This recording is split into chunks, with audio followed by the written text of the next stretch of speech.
All right, APC, here we go. We're going to go through this Chapter 6 practice test, and hopefully this will help you prepare for the test that we have this week. All right, so here we go. True or false, 27 pi over 6 is coterminal with pi over 6. Well, we're just going to take this 27 pi over 6, and, you know, coterminal is plus 2 pi or minus 2 pi.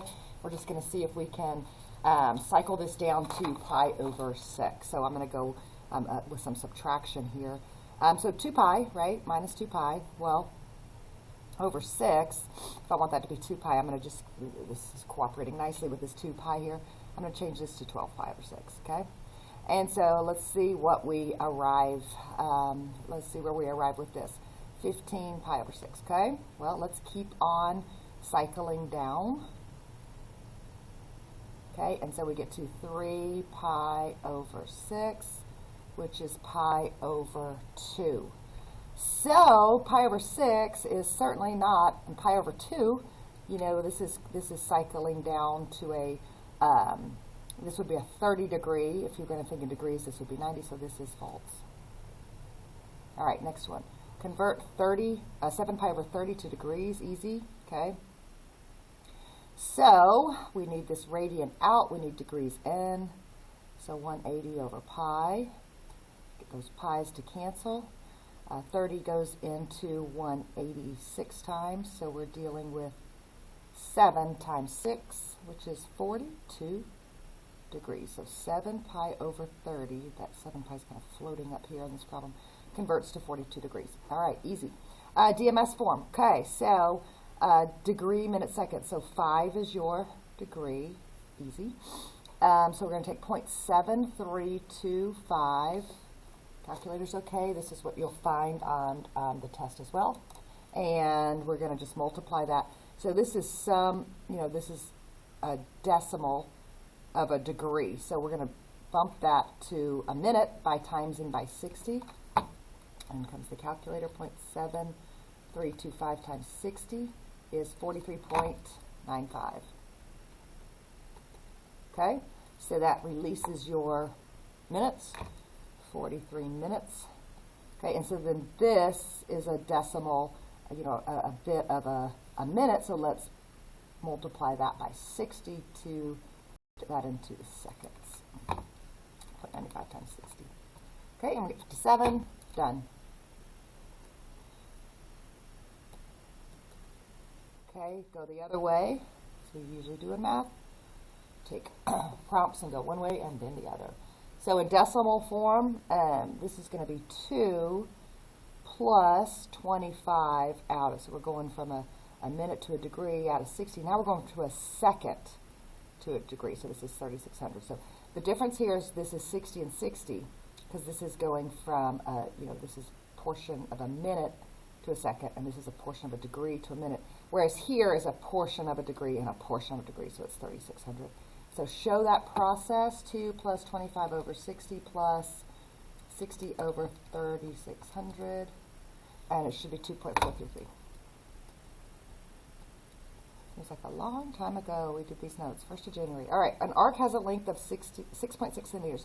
Find the measure of the central angle if the area of the circle is 10.24 pi. Okay, so area of the circle, not the sector. I know you've studied that formula, area of the sector, 1/2 theta r squared, but this is area of a good old circle. So it was on the quiz that stumped a few of us here. So this is area is pi r squared. Okay, so we're going to start with that. 10.24 pi r squared. Okay, and so 10.24 pi. Okay, so divide by pi, 10.24 is r squared, square root.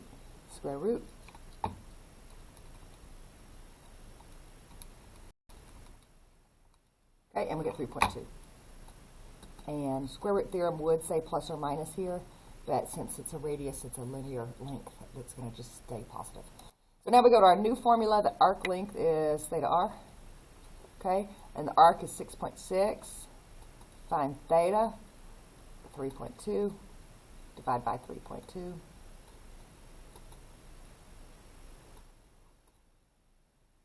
Okay. 2.0625.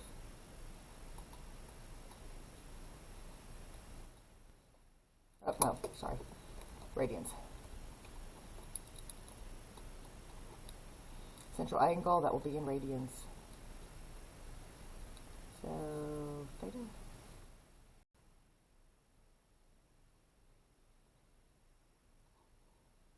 All right. So, next one, a sector of a circle. A sector of a circle with radius 5 units has an area of 10 pi square units. In radians, what's the measure of the central angle? Okay, so now this is your area of a sector. Okay, so that's area equals 1/2 theta r squared. Okay, so we're just fill in the blanks here. This is pretty easy. 10 pi equals 1/2 theta r squared. Okay, so 10 pi equals 25 over 2 theta. So this is going to be 10 pi times 2 over 25 is our theta. 20 pi over 25 is our theta. 4 pi over 5 is our theta. Okay, number 7. Assume the Earth is a perfect sphere with radius 4,000 miles. To the nearest mile, find the distance between city A and city B. All right, so first thing to check, north and south. So we're going to add those two. Okay, we're going to add the north and the south. So you've got this, this kind of situation here. City A is here. City B is here. We are going to assume they're on the same longitude. Otherwise, you can't do the problem. Probably should be stated. If not, just assume it. Okay. So this is 46.1 angle, and this is 21.5. So that whole central angle, you're going to add these. Okay, so distance between, that's going to be arc length.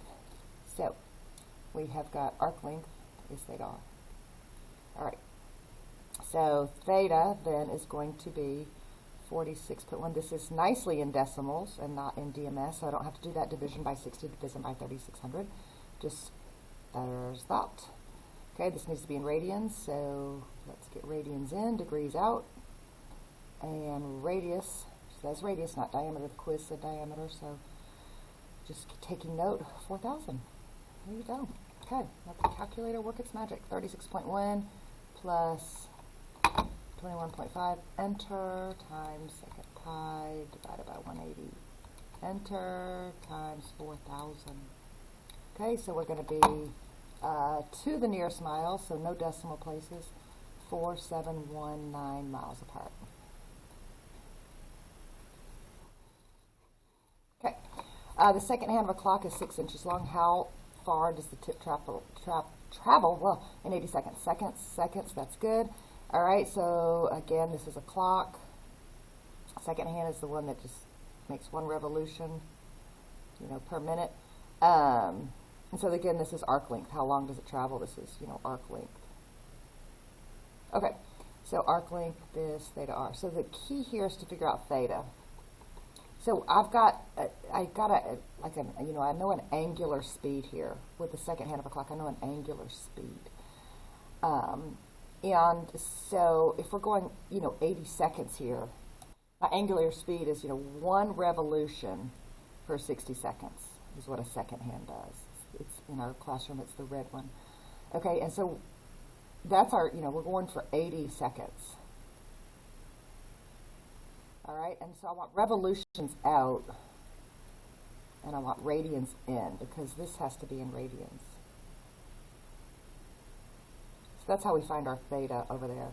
We know this kind of angular speed. We know it's 1 revolution per 60. It's a little bit of it's dimensional analysis. 1 revolution per 60 seconds, going for 80 seconds. We need to get revolution out, radians in, and there you go. Okay, so this is just going to be 4 over 3. So 8 pi over 3, and it's 6. Okay, so this is just going to be then 16 pi. Okay, 50.265. Didn't really say to put in decimals, so either way here, 50.265. This is an exact answer. And this is approximation because I rounded. All right, a biker is traveling 21 miles per hour and the wheels have a radius of 14.5. How fast are the wheels turning? All right, so in revolutions per minute. So this is angular speed. And if you ever kind of get confused there, just let your units help you. Revolutions per minute would be angular speed. All right, so we know linear speed. Miles are linear. You know, they're one-dimensional, so that's a linear speed. Okay? And so basically you've got that linear speed is angular speed times radius. So I got 21 miles per hour, 20 miles per hour, and this is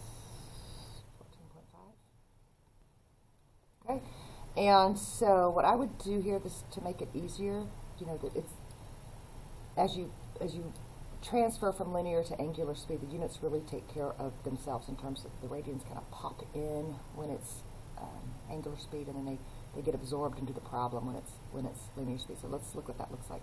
So obviously we're going to take 21. Oh, let's just do that over here. 21 over 14.5. I'm assuming camera, yes. Okay. Okay, so this is going to solve for angular speed. All right. So instead of trying to get all the units right there, that's just really confusing. First, I'm going to use some symmetry here and get angular speed. And I'm going to say 21 miles per hour. Okay, and then this is going to be 14.5 inches. Oh, sorry, it's on the bottom. 14.5 inches, which is good. This is good news. 1 over 14.5 inches. This is good news because linear units are going to cancel with linear units. And radians will come in per hour, and that'll be angular speed. Linear units, you're in good shape. Now, they're not compatible because one's miles and 1 inches, so we're going to deal with that. So let's deal with that. So let's just do 1 mile is 5280 feet. Know this, do not ask me this on the test. And then 1 foot is 12 inches. Okay. Great. So miles, feet, inches. Okay, so this 21, that has radians built into it. This 21 miles per hour. The radians has been absorbed into that problem, and it will become kind of unabsorbed when you transfer to angular speed. I know that's a little theoretical, but that's what happens. So we want revolutions per minute. So what I want to do then is get hours out.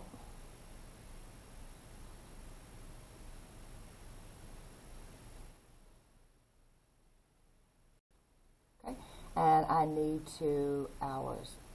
I need to get revs in. I'd be done now if it said radians per minute, but I want revolutions in. So I want 1 rev is 2 pi radians. And that's it. All right. So let's go to calc. Go to TI. 21, let's just do a big old parentheses up here. 21 times 5280 times 12. Good. Divided by 14.5 times 60 times 2 pi. Okay, there you go. So angular speed is 243.408 revolutions per minute. Yes. Okay, so first page done. All right. Oh, wow, we got a lot here. Okay. True or false? 5 cosecant of theta. It's 1 over 5 sin theta. Well, certainly this is true. Certainly that's true. Cosecant is 1 over sine, but this 5 would not magically attach itself and travel down. That would have to have a -1 on it. This is false. Okay.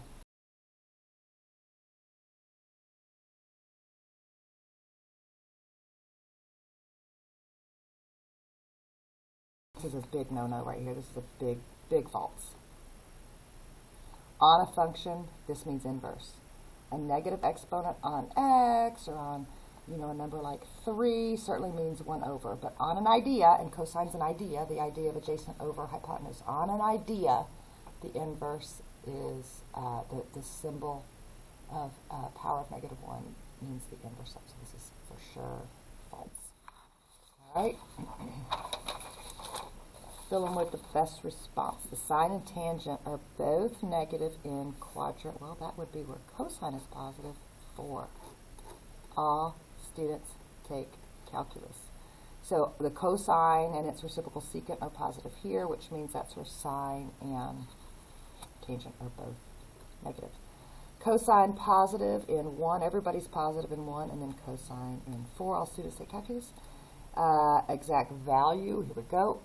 Try to speed through this. Cosine, however you think about it, but I look at this as a 60-degree angle.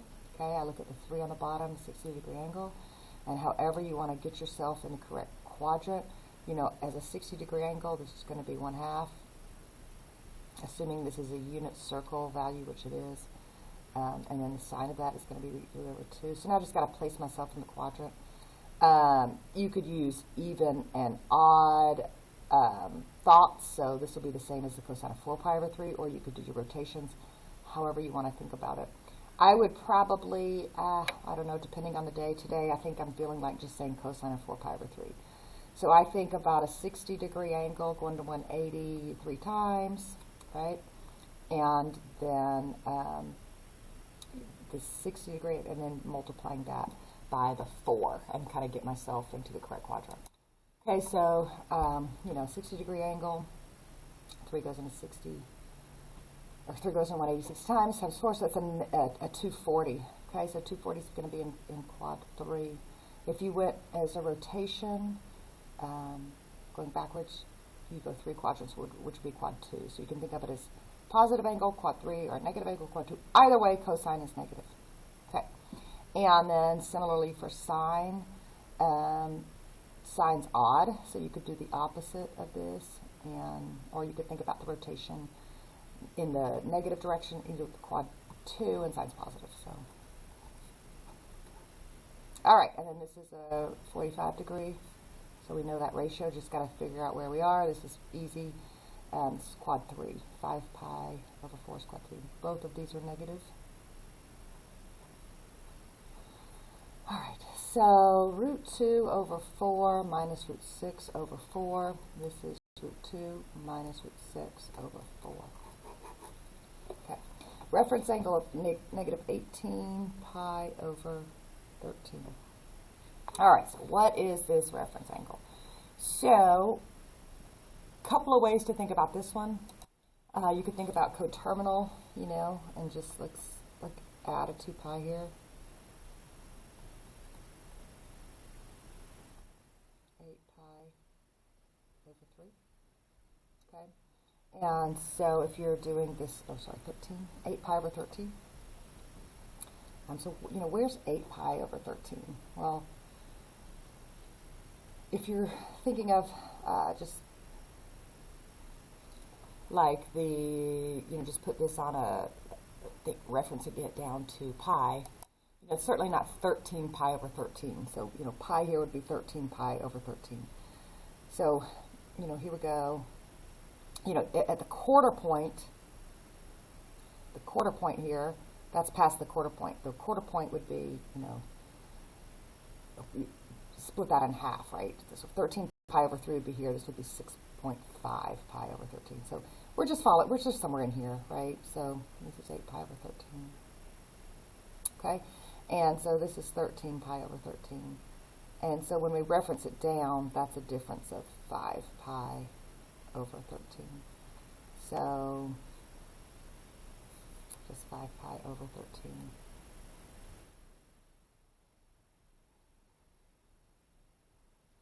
Okay, you could also maybe think about going this way. If you wanted to go in the negative direction, you could be like, okay, well that's negative, 6.5 pi over 4. That's negative, if we're going this direction, that would be negative 13 pi over 13.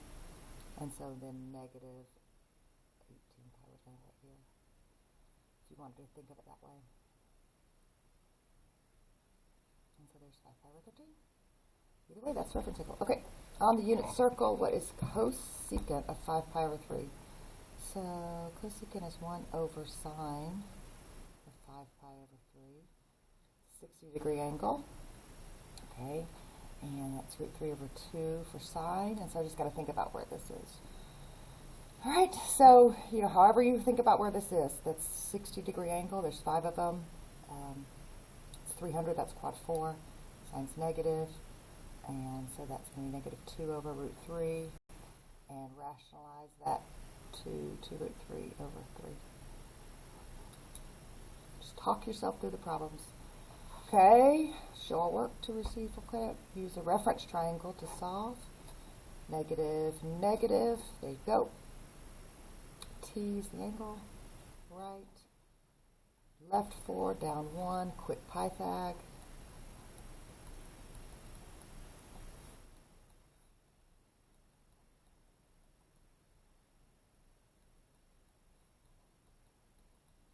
Okay, root 17, find cosecant. Okay, cosecant you could do 1 over sine again, or you could just do h over O. So this is going to be root 17 over negative 1, so negative root 17. All right, next one. The terminal side of angle T in radians lies in quadrant 4 on the line through the origin, which is key because the reference angle has to be locked in at the origin and parallel. So you remember in class we need the slope here. So this slope is going to be 3y equals negative 2x plus 6. And perpendicular will be 3 over 2. So at origin, if we want to go up 3 over 2, we'll end in quad 1, but I want to be in quad 4, so I'm going to go down 3 over 2. This is the point 2, negative 3. So our triangle is 2, negative 3, Pythag.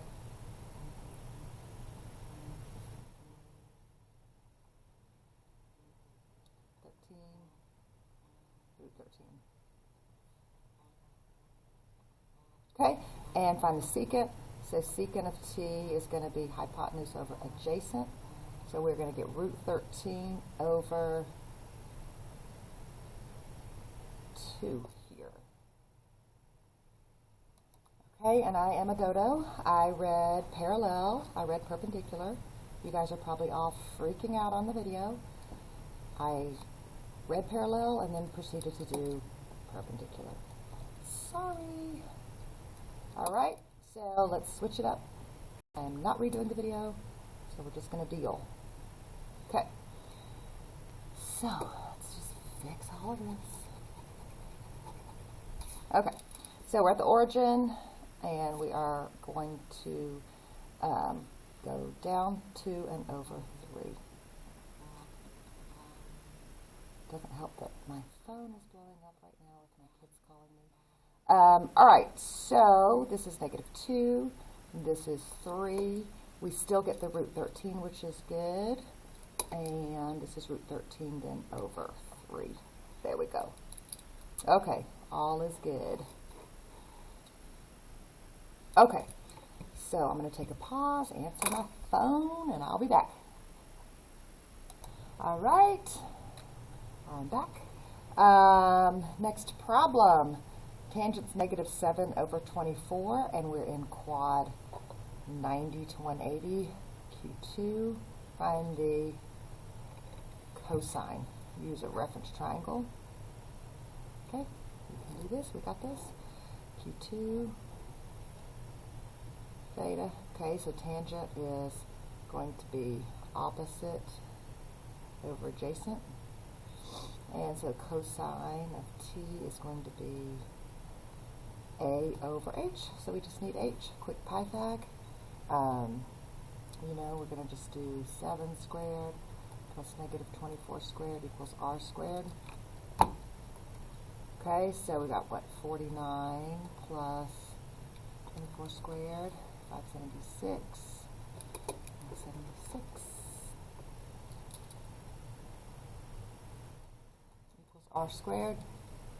Okay, And let's square root that, and oops, let's square root that answer, and it's 25. Okay, so this would have been 625. R squared is 625, so R is 25. All right, so cosine then is just 24 over 25, easy. All right, next question, next page. All right, find the exact value of the following. Include diagrams with either an ordered pair or a reference triangle. Okay, so I'm just going to go here. Not really a reference triangle on the quadrantals. Okay, and so this point here for this angle, if we were just to have a unit circle, this would be 0, 1, so this is 1. Alright, the next one, 8 pi over 3. Alright, so let's think about this. That's not a standard unit circle value, so let's see. So, this would be 3 pi over 3 right here. 3 pi over 3 would be pi. Okay, so this would be 6 pi over 3 right here. So this is 2 pi, so that'd be 6 pi over 3. And then 2 pi over 3 more. Alright, and so 2 pi over 3 would go to here. So, you could also do 8 pi over 3 minus 2 pi, which is 6 pi over 3, 2 pi over 3. And two 60-degree angles is 120. Okay. And so this is just going to be, if we were to draw that point, this is that root 3. Basically, it's going to be like that. So we could just, if you were to label this point, just kind of ordered pair or reference triangle, whichever one you want to do, this would be negative 1/2 root 3 over 2. All right. And this one is definitely, I'm definitely going to, since this is, the ratio is given, I'm definitely going to use a reference triangle here. So cosecant is negative and tan is negative. So that gets me in quad 4. So sine is negative and tan's negative. That's quad 4, where cosine's positive. It's theta. Okay, so cosecant is going to be hypotenuse over opposite. That's a triple. Easy. Then cosine there is just 3 over 5. All right, winding down the video. True or false? Sine of 27 pi over 4 equals sine of negative 27 pi over 4. Well, with a negative angle, sine's an odd function. So it would be like this, right? That's what this would equal, and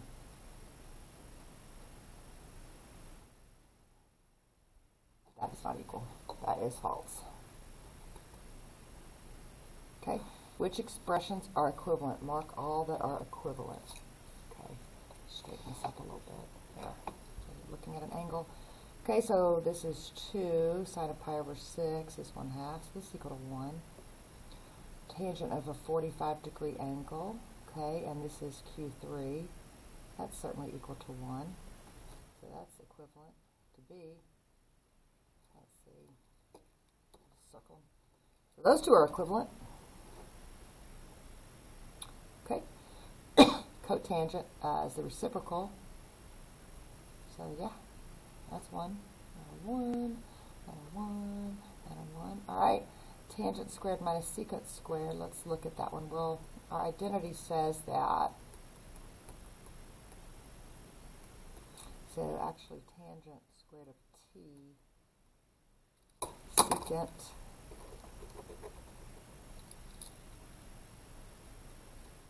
that's going to equal negative 1. Okay, so that one's out. So on 26, we have A, B, and C. Okay, if cosine is 0.4, then find the cosine of negative theta plus secant of theta. Okay, well, the negative doesn't matter on cosine, so they're going to have the same values even. Okay, so that's 0.4, which is 4 over 10, and this is the reciprocal.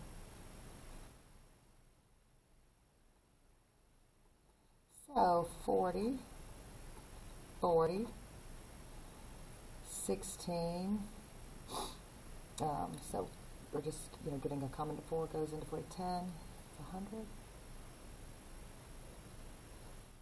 All right, and so this all comes out to 116 over 40. Let's reduce, cut that in half, let's see, 58 over 20, cut that in half, 29 over 10. All right, a little identity here. So tangent square root of theta minus secant square root of theta. We just showed that that was right here, negative 1 over cosine of theta. That's negative secant of theta.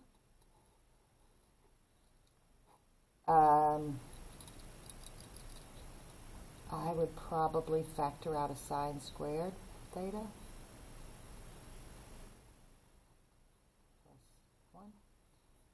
Sine squared of theta, that's equal to, this right here is going to be secant. That's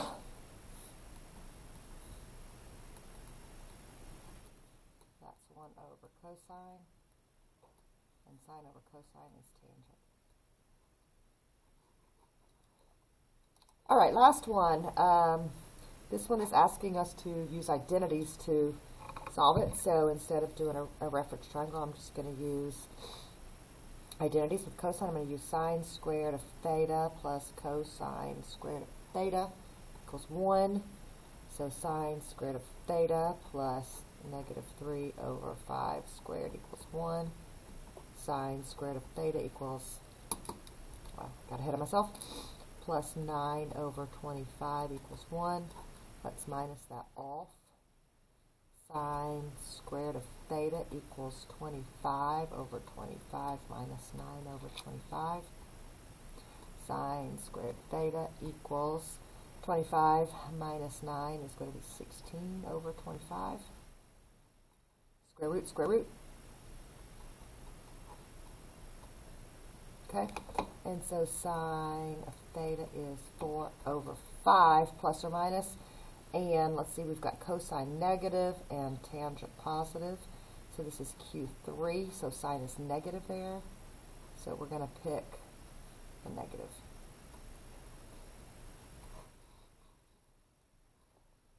All right, there you go. There's your practice test, and good luck on the test.